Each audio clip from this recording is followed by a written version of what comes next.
You're watching ERi-TV, dear viewers. Welcome to English News Broadcast for this hour. Coming up are the major headlines for today. President Hassan Sheikh Mohamud returned back home. Commendable water and soil conservation activity in Galanefhi subzone.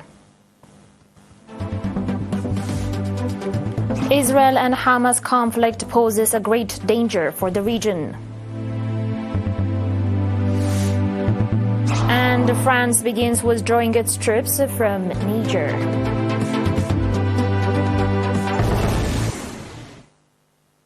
On your local reports, President Hassan Sheikh Mohamud of the Republic of Somalia returned home in the morning hours of today, concluding a two-day working visit in Eritrea. President Hassan was seen off at the Massawa International Airport by President Isaias Afwerki, Mr. Usman Saleh, Minister of Foreign Affairs, Mr. Tawalda Alati, Minister of Marine Resources, Ms. Asmeret Abraha, Governor of the Northern Red Sea region, Major General Takhlai Habtaselassie, Commander of the Eritrean Air Force, and Colonel Melakha Taklamariam, Chief of Staff of the Eritrean Navy. President Hassan Sheikh Mohamud, who arrived in Asmara on 8 October for a two-day working visit, held a profound discussion with President Isaias Afwerki on strengthening bilateral ties as well as regional developments of mutual interest.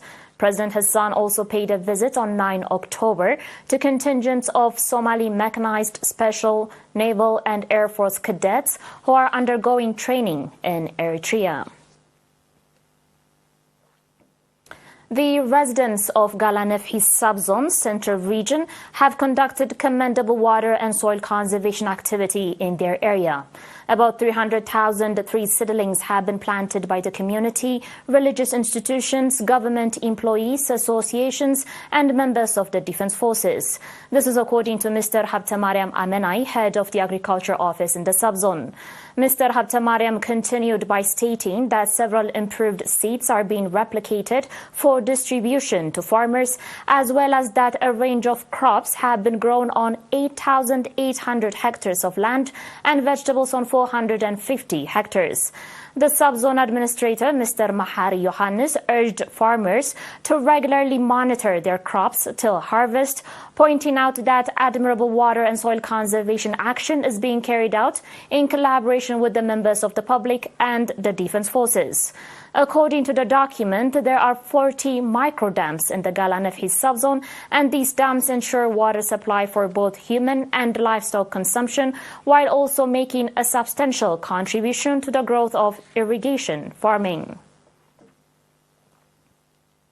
On your last local report, the National Union of Eritrean Youth and Students, branch in Massawa subzone, has provided vocational training ranging from 1 to 3 months to 101 youth in the subzone. The theoretical and practical training included computer technology and electricity installation. The goal of the training, according to Mr. Dawit Taglom, head of the Union branch in Massawa subzone, was to enable the youth to recognize their talent and foster their creative and innovative abilities. He stated this during the training's concluding event on October 8. The subzone administrator, Mr. Haile Asfaha, expressed appreciation to the Union branch for the work it is doing to help young people develop their vocational skills and urged parents and other stakeholders to support the trainees in their future careers. At the occasion, the trainees put on a display of their products and had a general knowledge competition.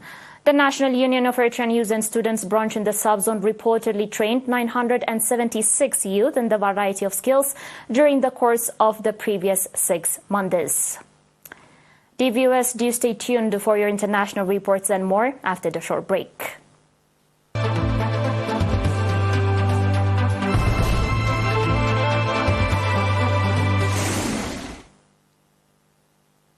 Welcome back. Russia said yesterday that the ongoing fighting between Israel and the Gaza-based resistance group Hamas poses a great danger for the region.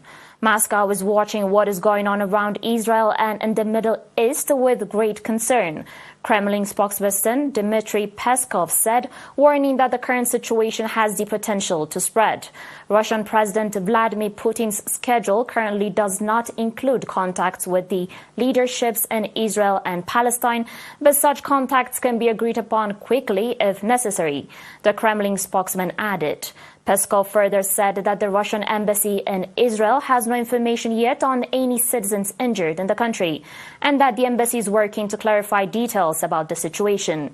He added that diplomats are also in contact with Palestinian authorities regarding Russian citizens living in the Palestinian territories. On today's final report, according to the military, France has begun withdrawing its troops from Niger after being ordered out of the West African nation by the leaders of the July coup that ousted the France-supporting president.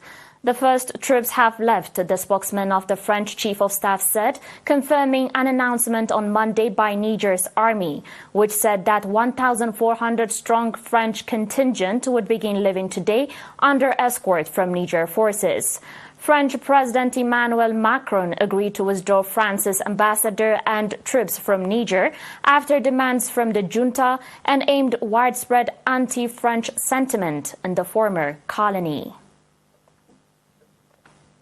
Dear viewers, that was all with your domestic and international reports, and now a very quick recap of the major headlines. President Hassan Sheikh Mohamud returned back home. Commendable water and soil conservation activity in Galanafi subzone.